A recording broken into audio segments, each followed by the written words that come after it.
The desert stretched endlessly, a golden ocean beneath the dying sun. The wind howled across the dunes, carrying with it the dry scent of dust and forgotten centuries. No birds, no animals, no voices, only silence.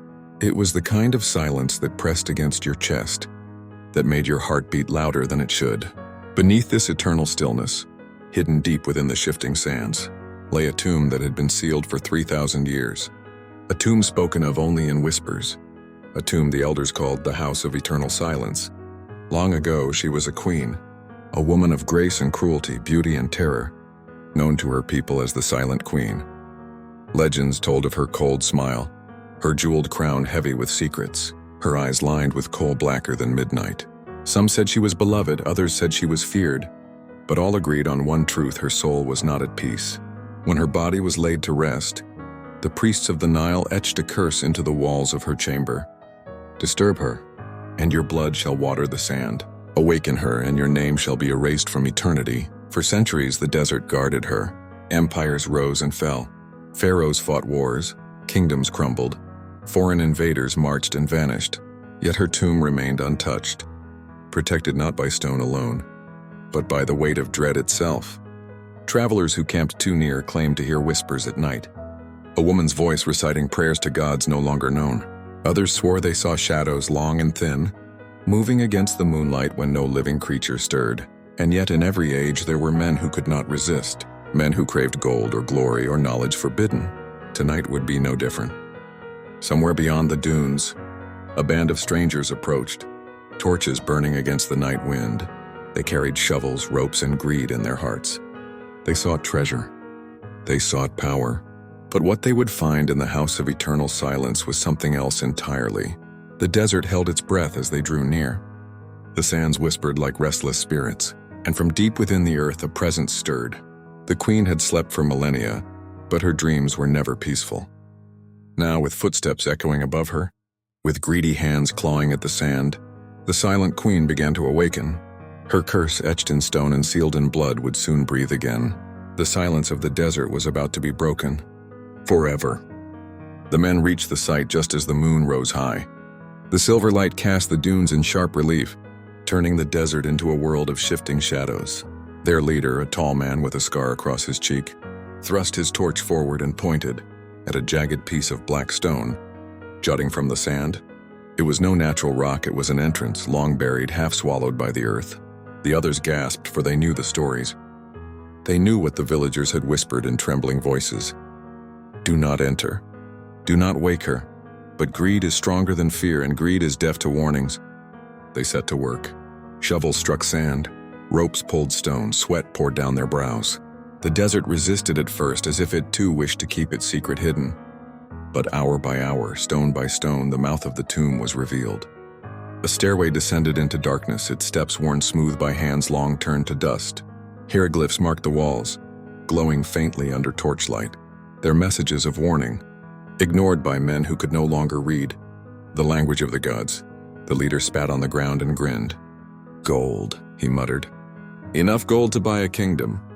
His men laughed nervously, though none could shake the feeling that eyes were upon them.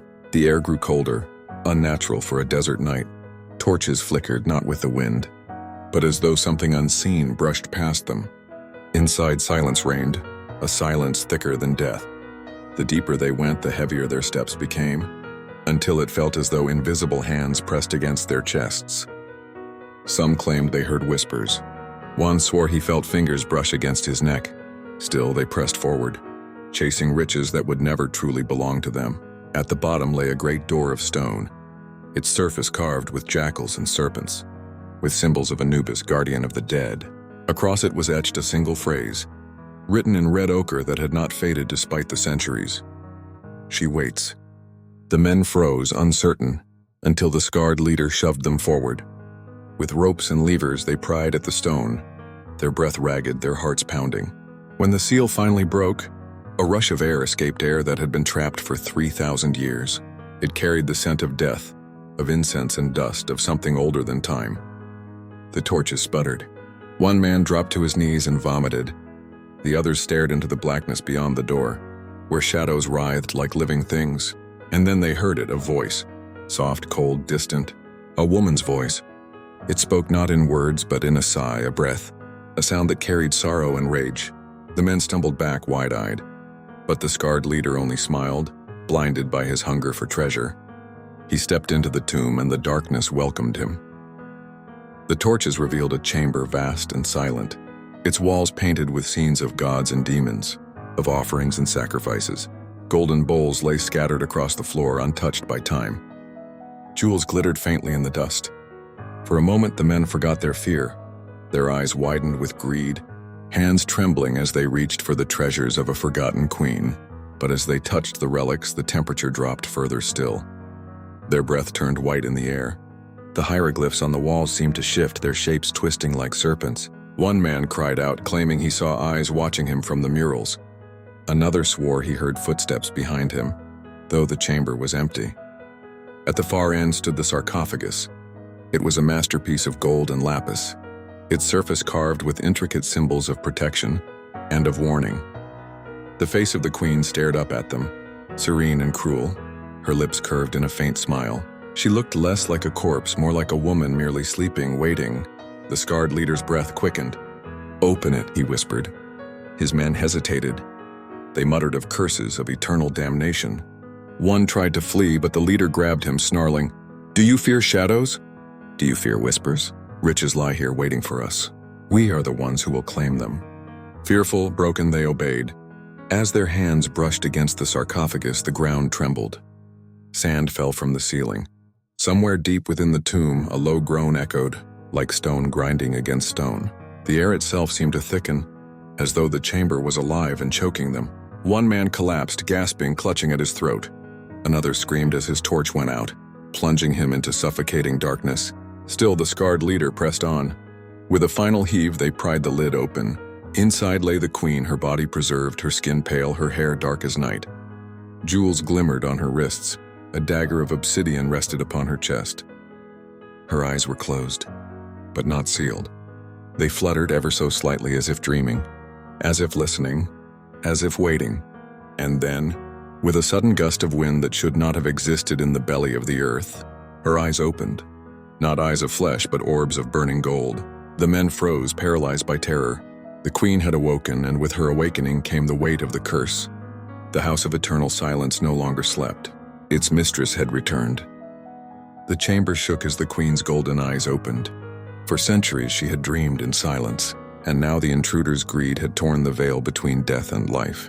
Her stare was not that of a corpse, nor even of a ghost. It was the gaze of something eternal, something caught between worlds. The men stumbled backward, dropping their torches, their voices cracking in terror. One cried out for the gods, another whispered a prayer he had long forgotten. But prayers were worthless here. This was not the realm of the living gods. This was her domain.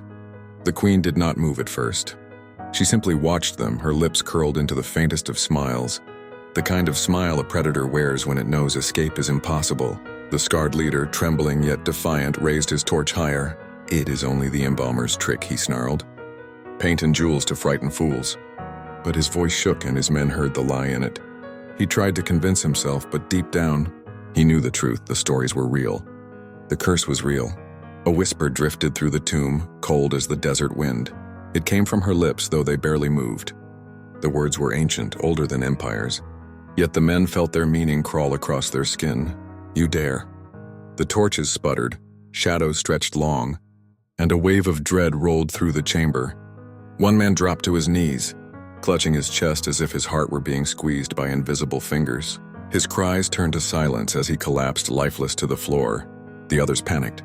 Some ran for the exit, but the stairway behind them had vanished, swallowed by shifting stone. Where once there had been an opening, there was now only wall. The tomb had sealed itself, trapping them within. The queen rose slowly from her sarcophagus. Her movements were graceful, deliberate, as though the centuries had weighed nothing upon her bones. The obsidian dagger in her hands gleamed under torchlight, though no hand had polished it for millennia. Her presence filled the chamber. The walls seemed to pulse with her breath, the hieroglyphs glowing faintly as if alive. The scarred leader dropped to one knee, not in worship but in shock, his bravado crumbling. We meant no harm," he stammered. "We seek only the treasures of old. Gold, jewels, nothing more."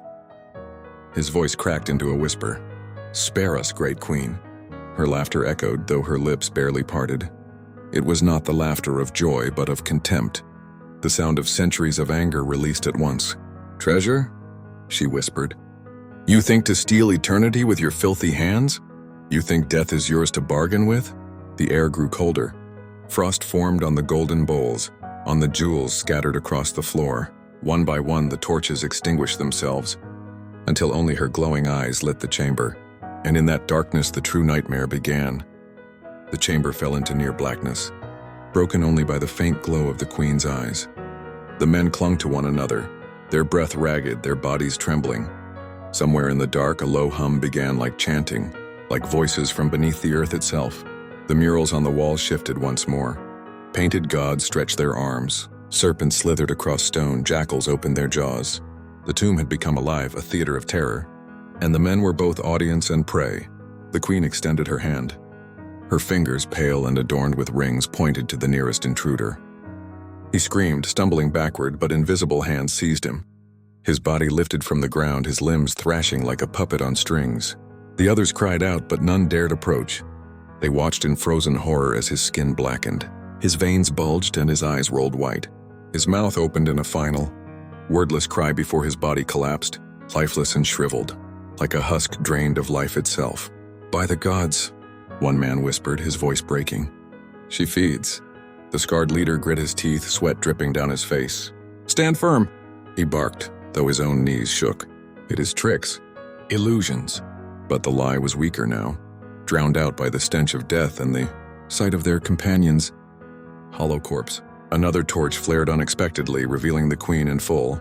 She had stepped down from her sarcophagus, her gown of linen and gold flowing as though it had never decayed. Her crown glittered with emeralds, her hair black as night framed her face, her beauty undiminished by centuries. But her beauty was deathly, her smile cruel. She raised her dagger and traced it across the air, the blade leaving a trail of fire that burned without smoke. The men broke. Panic spread like fire in dry grass. One bolted toward the wall, striking it with his fist, screaming for release. Another fell to his knees, begging forgiveness, weeping like a child. The scarred leader, desperate, drew a curved blade from his belt. He stepped forward, his voice shaking but defiant. "We are not cattle. We are men. You cannot take us without a fight." The queen tilted her head, her golden eyes fixed upon him. For a moment she was still, and then she smiled wider. She welcomed the challenge. With a motion swift as lightning, she struck. Their blades met, steel against obsidian, and sparks flew in the dark. The others watched in horror, realizing that their fate was sealed.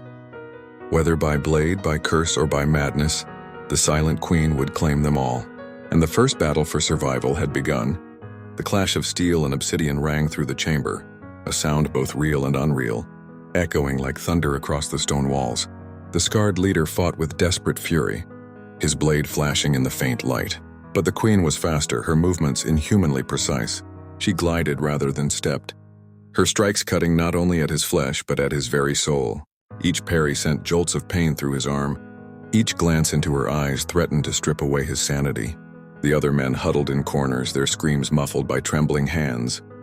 Some clawed at the walls, but the walls themselves shifted under their touch, hieroglyphs writhing like living serpents.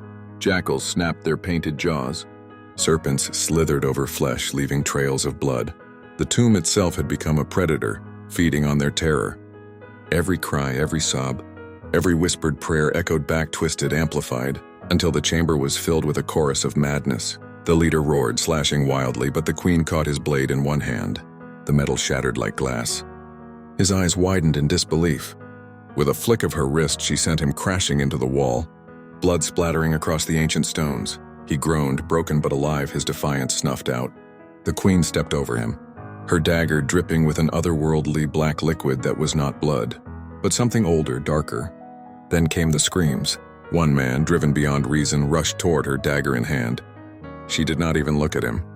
A wave of her hand sent him spiraling into the air, his body twisting unnaturally before slamming to the ground. His scream cut short in a wet, sickening crack.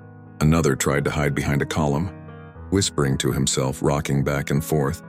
The queen's shadow stretched unnaturally long, slithering toward him.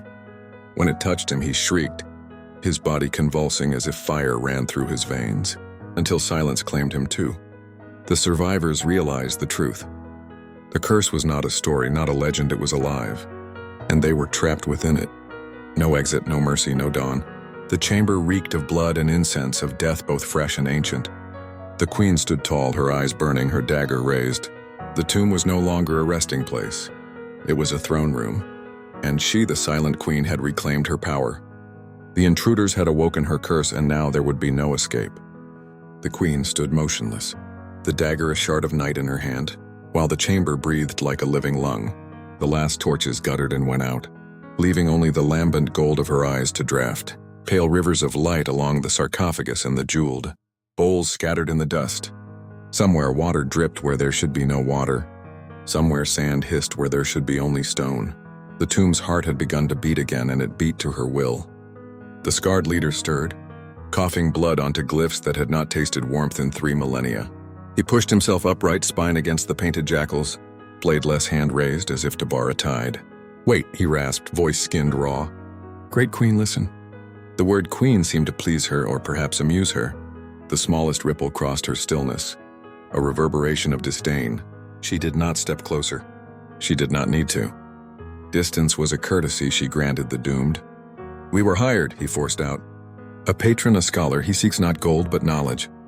He swore your name has been cut from the lists. He swore your soul was strangled in linen and lies." The others stared at him as if he had torn out his own throat, because to speak here felt like blasphemy. But the queen turned her head, the cobra diadem catching a rumor of light, and for the first time since her awakening the air shifted, not colder, not warmer, simply listening. "Speak it," she said, and her voice carried sand and incense, bells and funerals. The leader swallowed, tasting iron. "They called you the Silent Queen," he said. "But the silence was not yours. It was forced upon you." A tremor stitched itself through the columns. Somewhere, a thread of plaster fell and struck the floor, like a single drop of rain before a monsoon. The queen's eyes dimmed to embers, no longer the blast of a furnace, but coals banked for inquiry. He sensed an opening and crawled into it like a man crawling into a grave. "You had a son," he said, hating the certainty that arrived with the words, because he had never known them until now. "A prince promised to the river. Your husband feared an heir not of his blood. A priesthood feared a woman who would not bow. So they murdered your name first and then your future. They buried you in secrecy, bound your tongue in curses so that time would forget your breathing." The murals shifted. The reeds along the painted Nile trembled under a wind that belonged to another century. On the wall, a priest's black hand hovered above a cradle of gold. The queen watched the painting, and the painting watched her back. When she spoke, the dagger hummed. "Truth crawls even in liars' mouths," she murmured. "But truth alone does not loosen bandages." The leader dared a breath. "Then bargain with me," he said. "Release my men, and I will carry your memory to the world above. I will bring the scribe who hired us. He will carve your story into stone that will not be smashed, into words that no priest can erase." One of his companions, half mad, half child, laughed through cracked lips. "He bargains with a desert," the man giggled. "He bargains with a star." The queen did not look at the laughing man. She let the tomb handle laughter. A low grind, a sudden slip. The floor opened like a lip torn by a knife, and the laughing man fell into it, arms pinwheeling, laughter corkscrewing into a scream, then into an impact that sounded obscene even at a distance. Silence returned, but it was no longer empty. "A world that forgets is a world that deserves to starve," the queen said softly. "But hunger is not yet justice." She lifted her hand. The air tightened. A band cinched around the survivors' throats, not suffocating. Not yet, merely instructing. "You will walk," she pronounced. "You will walk the path they made me walk. If you live, your words may live with you. If you die, your bones will learn the alphabet of sand." The walls groaned. The doorway that had sealed itself bloomed again, not as a stair this time, but as a corridor of low lintels and hawk-faced pillars. A breath of something colder than night threaded through. The leader bowed his head, not as reverence but as a calculation. "We walk," he said, and looked back only once. The queen had closed her eyes again, not sleeping, but listening like a judge who had heard enough for a verdict yet delayed, the sentence to savor the dread. "Take nothing," she added almost lazily. "If you steal, the stone will steal you." The men glanced down at the gold bowl a handspan from a boot, at the necklace staring like a pupil from dust, and stepped away as if from live coals. They entered the corridor, dragging fear behind them like a net full of knives. As they crossed the threshold, the tomb sighed. The door unfurled shut petal by petal of stone, until only a seam remained, and then not even a seam. In the dark behind them, the queen raised her face to the ceiling. She had not seen since breath was a luxury. The old gods were quiet. The new gods were children. Only vengeance had never grown old. The corridor bent, then bent again like a spine misset and healed wrong. The men walked single file, torches dead, fingers to stone, counting breaths to keep madness from partitioning their thoughts. The walls sweated a mineral cold. From somewhere ahead came a noise like millstones grinding wheat, steady and patient as if the tomb prepared a meal of men and would not be rushed. They arrived at a chamber squared by 4 pillars carved as falcons, each bird's eye inlaid with a black stone that caught and fed. What little light the men's trembling hands created by striking flint. At the center stood a scale of hammered bronze. On one plate, a feather lay impossibly pristine, a shard of dawn fallen into the night. On the other plate, nothing. And yet the beam tilted toward nothing, as if emptiness weighed more than truth. "It's a jest," one man whispered, and the scale ticked at the word, a tiny cluck of metal that felt like a throat clearing. A script banded the floor, hieroglyphs pressed, so deep they were less inscription than wound. The scarred leader crouched, tracing the grooves. "Hard against feather," he said. "We are to be weighed." His companions recoiled as if he had invited the knife himself. He looked at the feather, which did not stir, though a draft licked the chamber. "One at a time," he said, because command is a habit, even when authority is a candle guttering in a crypt. The youngest of them stepped forward first, either brave or too exhausted to preserve fear. He placed both palms on his chest, closed his eyes, and spoke in a voice no one had heard since he was a child by a river. "I stole bread," he said. "I lied. I wished my brother dead. I let a dog starve because the whining crawled under my skin." The scale creaked. The feather rose or the empty plate fell, none could say which, only that the beam settled level. A sound like a cork leaving a jar popped from the wall. A slit opened, admitting a breath of cinnabar air. The young man sagged, laughing once. A cracked glass sound and stumbled through. The slit closed behind him like a healed cut. He did not scream. They tried to take that as a sign. Others followed. Confessions came raw, unornamented, scraped from places where language hates to live. With each admission, the scale found its quiet, and the wall offered exit, always a different seam, always a different path.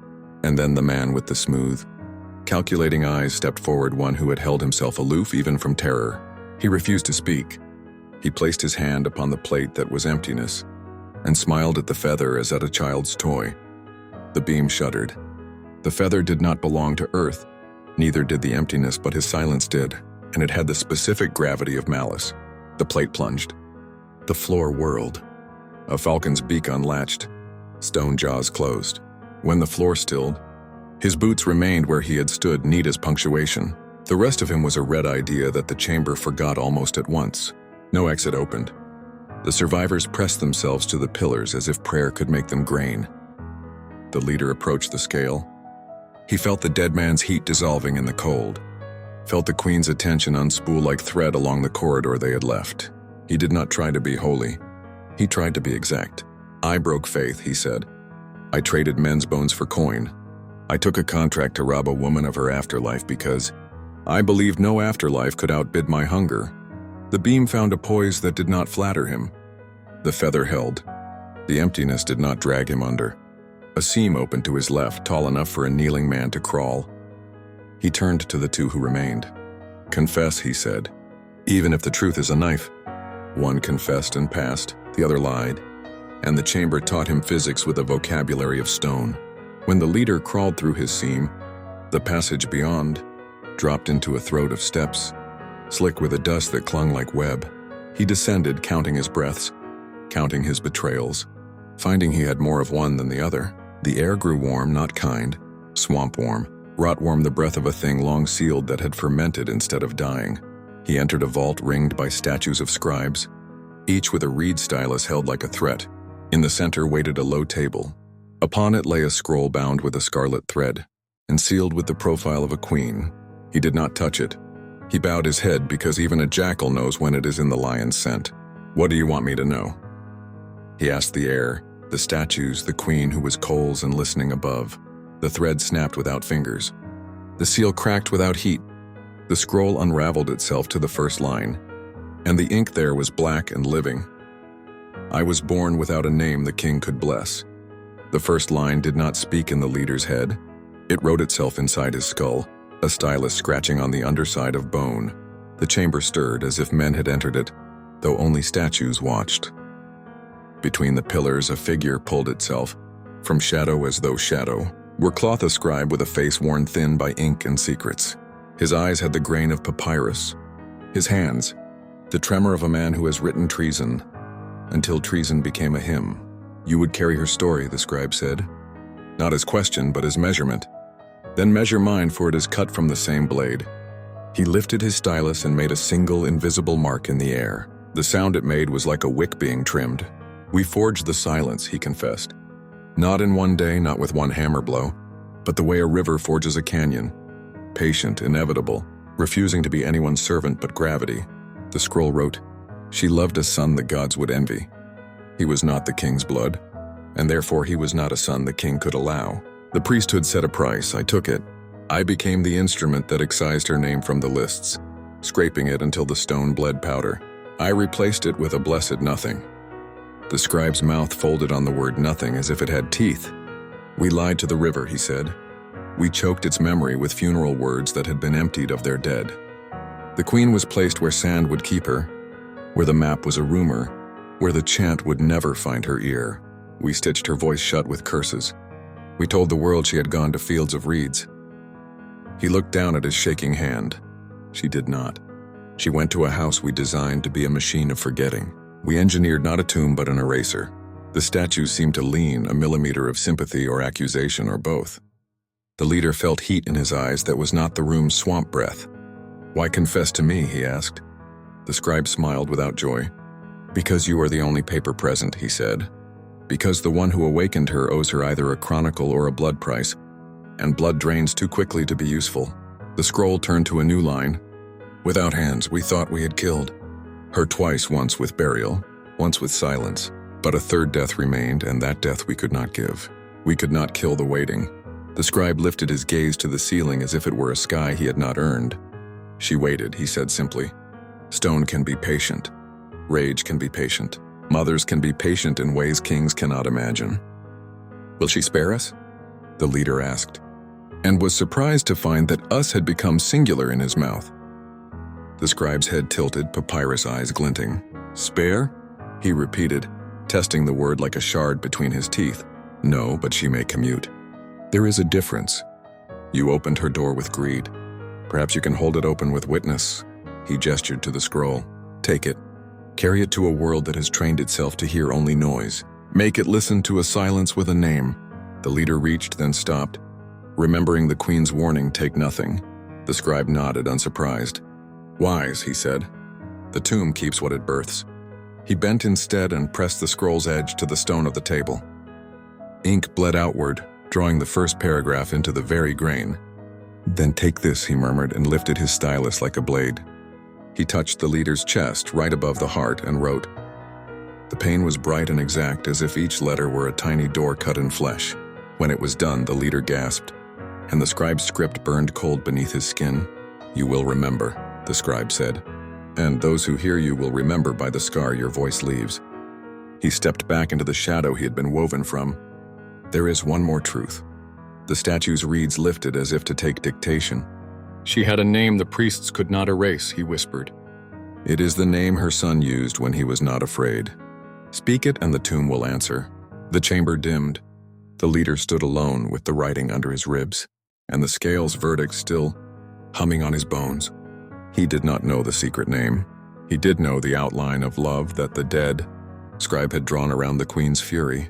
He closed his eyes and spoke the only name that would not sound like theft in his mouth. Mother, he said. Something deep in the tomb uncoupled a lock, a hinge, a syllable. The floor did not open. The ceiling did.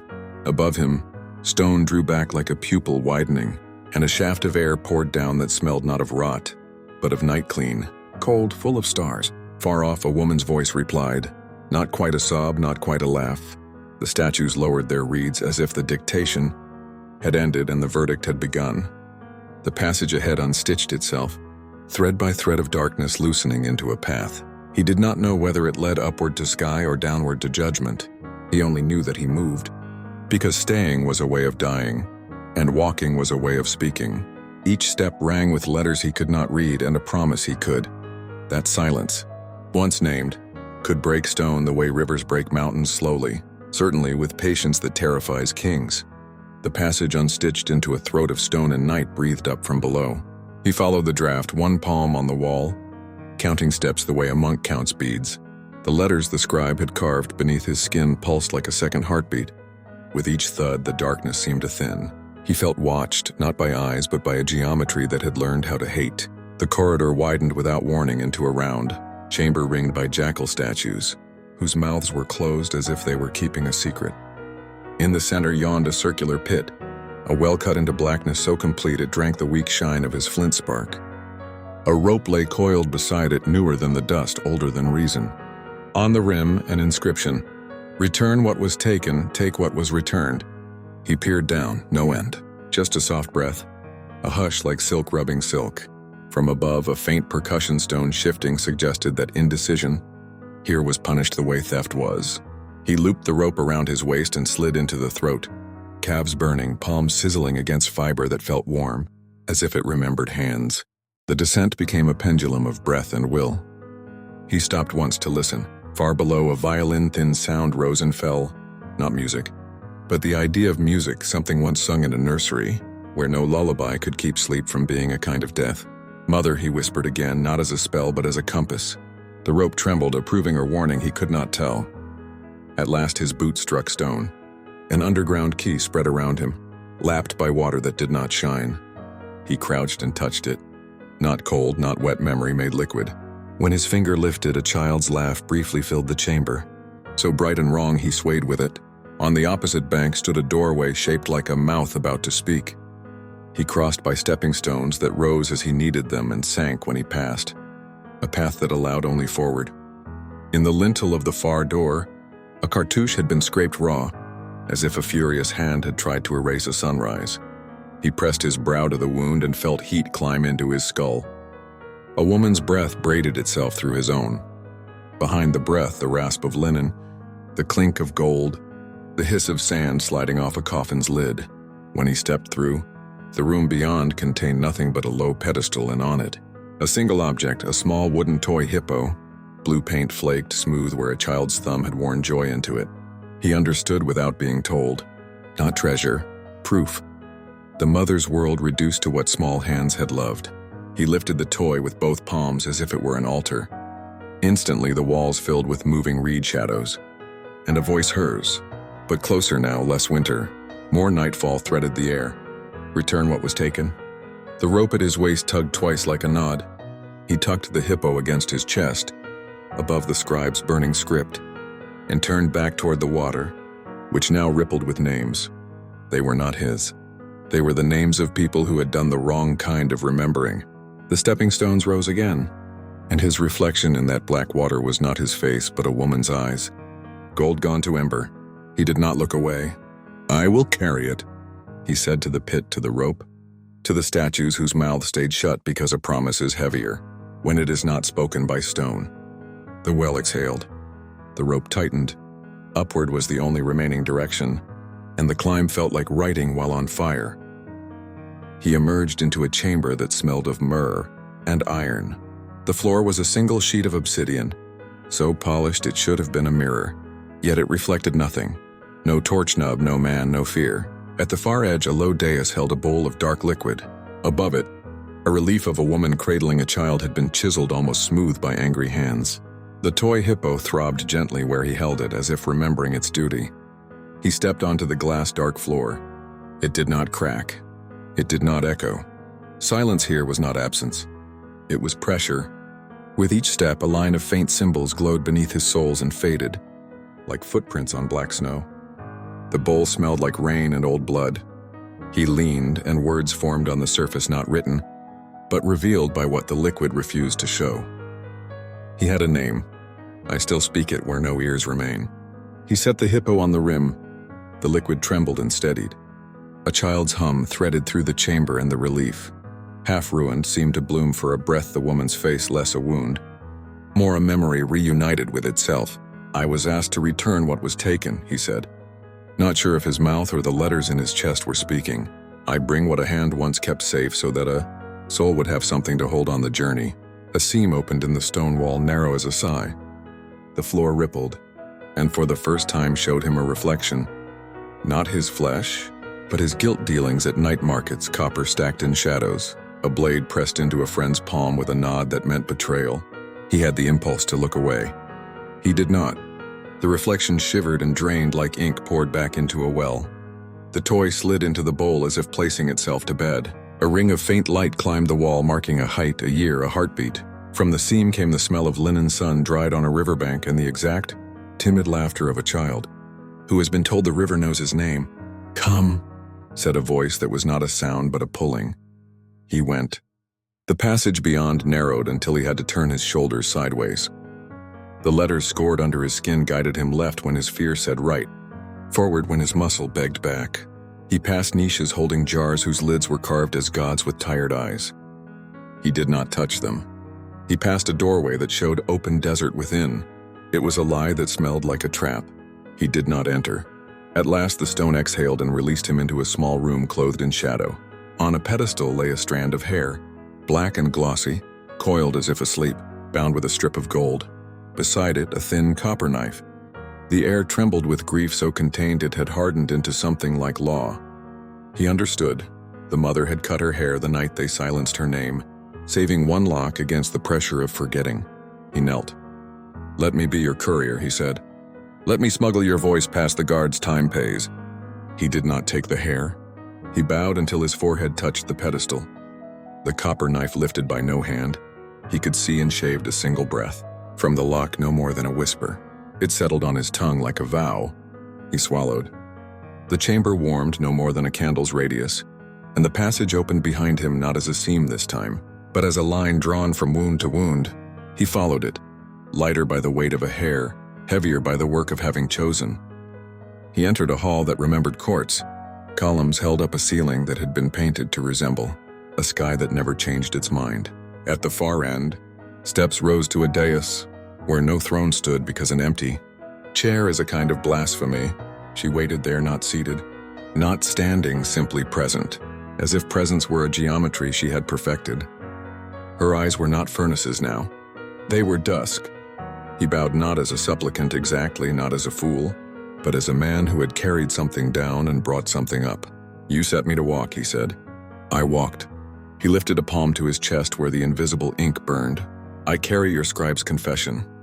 I returned a child's joy. I took nothing that the tomb had not asked me to take. Her gaze flicked almost tenderly to the notch the toy had left in his grip. "You broke and did not steal," she said. Men are not often capable of both in the same lifetime. The floor between them filled with shallow water, clear as a lie told by someone who believes it.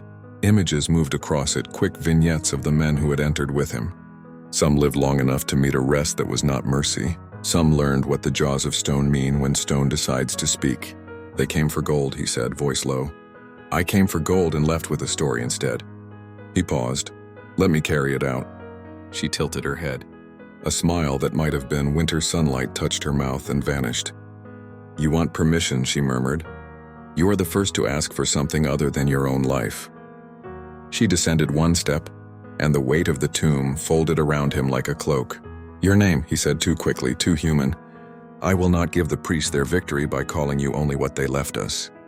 For a heartbeat the hall stilled, and far away, perhaps in sand, perhaps in stars, something listened.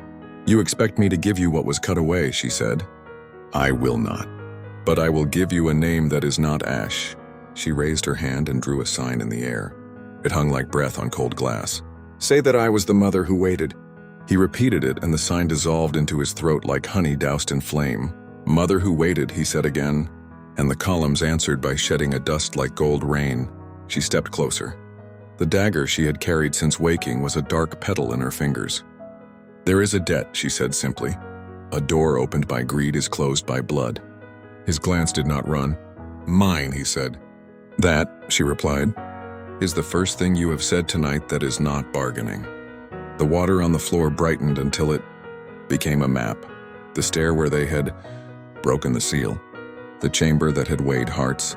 The well that had asked for return. "Walk out," she said, "and speak. But know this. The tomb does not forgive the world. It only edits it." He bowed once more. The way a man bows to a wind he cannot change. She lifted the dagger and touched its cold edge to the scribe's script. Beneath his ribs, the blade did not cut. It underlined. Pain flared and cooled. "Now you are a line," she said. "Go and become a paragraph." He turned, and the hall had grown a corridor where none had been, a simple mouth of stone tasting night. He walked. Behind him the hush of a queen who had chosen not to be merciful and had chosen, instead, to be accurate. The passage did what passages do when a verdict has been read. It shortened distances, erased forks, remembered exits that had decided not to exist. He passed the weighing chamber. The scale hung level, the feather neither smug nor sad. On the floor lay 2 sets of footprints and a third that ended in a punctuation of violence. He did not pause. He crossed the room of the mirrorless floor. Now it showed him nothing at all, and he was grateful for the absence. The bowl was empty save for a ring of light like a halo left behind by a wet jar. The toy's absence felt like a presence standing in the doorway, between grief and use. At the throat of the well, the rope rose and coiled itself like a tame snake. He climbed without rest, because rest here was a sort of theft of time. The letters under his skin cooled as if ink were turning back into river. At the lip, the corridor opened to the first chamber, the vast room, of bowls and jewels where greed had rehearsed. Its lines and fear had mangled them. There were bodies, yes, but fewer than his memory calculated. The tomb edits, he remembered. It removes what would unbalance the story. He knelt by a man whose eyes had learned how to look at nothing. He closed the lids. A courtesy he did not believe in but performed because the world is held together by courtesies. The dead cannot refuse. "I will write you as warning, not as spectacle," he said. "That's the only honor left." The seal they had broken stood as a door again. It seemed faint as a scar on old skin. He pressed his palm to the stone. Beneath it, the underline the queen had given him hummed like a tuning fork. "Open," he said, not as a command, not as a prayer, as punctuation. The seam widened. Cold air spilled in, starlit and honest, smelling of dust that had never been anyone's mouth.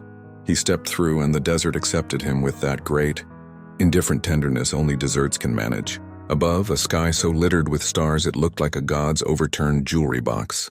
He looked back. The door had already forgotten it was a door. Sand slid into it, smoothing events into topography. He laughed once quiet, cracked and tasted relief like a fruit picked out of season. He walked until the dunes made a low amphitheater and sat in it, a single audience member waiting for a play that would never be staged again. He placed his hand to his chest, feeling the cool of the queen's signature and the tick of the scribe's confession. The wind braided his hair and unwound it, a patient ant, far off. Jackals called the way flutes cry when a musician is alone with a melody too large. He slept in pieces, the way a man sleeps when a house has let him out but not let him go. When dawn rubbed its eyes, he rose. The sun was a coin the desert pretended not to care about. He set his feet toward the river and the living, and toward the mouth of a city that believes its stories are finished until someone walks in bleeding grammar. The city began as a smudge and matured into geometry. Mud brick, timber, laundry strung like flags of surrender. He entered with the gait of a man who had carried a room on his back and set it down without quite letting go. People parted for him as if grief has a smell. Perhaps it does. He made for the house of the scribe who hired, a scholar with palms stained the color of old figs. The door opened before he knocked. The scholar's eyes leapt to the underline burning, beneath the traveler's ribs, as hounds leap at a scent. "You went," he said, "and you lived." The traveler shook his head. "I was allowed to leave." "That is different." He took a stool that checked before agreeing to his weight. The scholar set down a cup, forgot to fill it, remembered, and spilled, all in the same motion. "Tell me everything," the scholar breathed. "Then we will carve it." The traveler's laugh was brief and unhandsome. "Carving is not enough," he said. "You will speak what you carve. You will teach it. You will teach your students to fail at erasing a woman." The scholar flushed, shame stenciling itself across his intellect. "What was her name?" he asked, thready as a reed. "She gave me one," the traveler said. "Not the one they cut away. The one she can bear to hear from a world that does not deserve her. Mother who waited." The scholar sat very straight like a boy at temple. "There will be priests," he said. "There will be men who own chisels the way other men own knives. Then you will bleed carefully," the traveler replied. "Ink is a kind of blood that stains slower and longer." They worked. The confession came first: the dead. Scribes' treason chiseled into panels of limestone, fetched from a yard where rocks wait to become ancestors. The traveler spoke. The scholar carved. Apprentices carried dust away in baskets the color of late bread. Neighbors came to stare the way people stare at fires. A woman with salt-gray hair listened and folded, her arms the way mothers fold arms, when they postpone their grief in order to finish work. At sundown, the scholar read the lines aloud to an empty street that pretended not to be listening. "We engineered not a tomb but an eraser," his voice said, and shutters shifted, and an old man wept without remembering why. The traveler stood with his hand inside his shirt, palm over the underline, and felt the blade there warm the way. A brand cools once the animal has learned its new shape. "Tomorrow," the scholar said, "we speak it at the temple." "Tomorrow," the traveler answered. "We accept that temples have roofs for a reason." He slept on the floor by the door, blade of moonlight across his throat like a thin promise. Dawn threw a bucket of noise. Priests arrived in gold that did not look like wealth so much as defense. Soldiers came because soldiers come when men with roofs ask them to. The scholar stepped onto the threshold, with a tablet in his hands and a tremble in his knees. The traveler stood a half-step behind, neither shield nor spear, only a line that had decided to become a paragraph. He spoke first. "Mother who waited," he said. The street inhaled. Somewhere beneath their feet, stone stretched as if waking from an old position. The priest blanched, then hardened, then shouted, the way men shout when their rehearsals have not prepared them for an audience that already knows the ending. The traveler kept speaking. He told the weight of a feather and the cost of a lie. He told the price of a toy blue hippo and the mathematics of a hare. They tried to drown him with noise. It is what power does when a new noun refuses to decline. Yet the street had learned listening in the night. The woman with salt-gray hair repeated the title like a drumbeat, "Mother who waited," until other mouths borrowed her courage. The phrase moved from throat to throat the way fire moves when there is anything left that will agree to burn. A priest raised his staff to strike the tablet from the scholar's hands. The staff splintered before it landed, as if the wood had remembered being a tree and preferred wind to obedience. Soldiers took a step, then took it back the way men do when they do not like the math. Overhead, a single cloud made a decision and became shade. The traveler felt the underline cool and knew the tomb was not here. Yet here an editor in absentia. He spoke of the sun, no dates, no titles. Only the architecture of love taught to a boy by a woman denied her pronoun. He spoke of a river that does not forgive silence, only carries it until silt makes law. He spoke of the scribe who chose to be paper after he was done being a knife. Words accumulated around him like stones stacking themselves. By the time he reached the part where a hair had been borrowed and returned by swallowing, the street had become a classroom for a language older than obedience. When he finished, he did not ask for belief. He asked for work. "Write her," he said. "Say her chosen name when your mouths are empty of bargains. Teach your children to hear the weight of a feather. Teach them which emptiness is heavy." The scholar lifted the tablet and read the carved confession again. The priests retreated not because they were convinced, but because their scripts had not rehearsed this counter-grammar. That night, he walked alone to the edge of the city where the bricks surrendered to reeds. The sky was a page edited by constellations that had stopped pretending to be gods and started admitting they were distances. He placed his palm to his chest. The underline there pulsed once, a period becoming an ellipsis. "I wrote," he said to the dark. "I am writing." A wind from the west braided itself into his hair and brought a scent that was not of river or hearth, sand, incense, linen drying on a string. No sun could find. He closed his eyes. For a heartbeat, the ground beneath him slackened and the night fell away. And he stood again in the court with no throne. She did not appear, mercy is not spectacle, but her absence held him the way a hand holds a reed to keep it from breaking in a gust. "Mother who waited," he whispered. "I will keep the waiting busy." The wind lifted, and in it, far off, a sound like the faintest laughter from a nursery that had outlived its child. He opened his eyes to an ordinary darkness that now contained an extra verb. He turned toward the road, any road that led to another street, another roof, another mouth. Behind him, the desert exhaled and did not need to be a tomb to be holy. He walked, Every footfall left no print the eye could see, but the language under the world learned a new sentence and started repeating it to itself. Somewhere under sand, a chamber relaxed. Somewhere above roofs, a cloud decided to shade a village that had finally learned how to hear a silence with a name. And the name, carried by rumor and stone and breath, did what names do when they have waited long enough. It lived.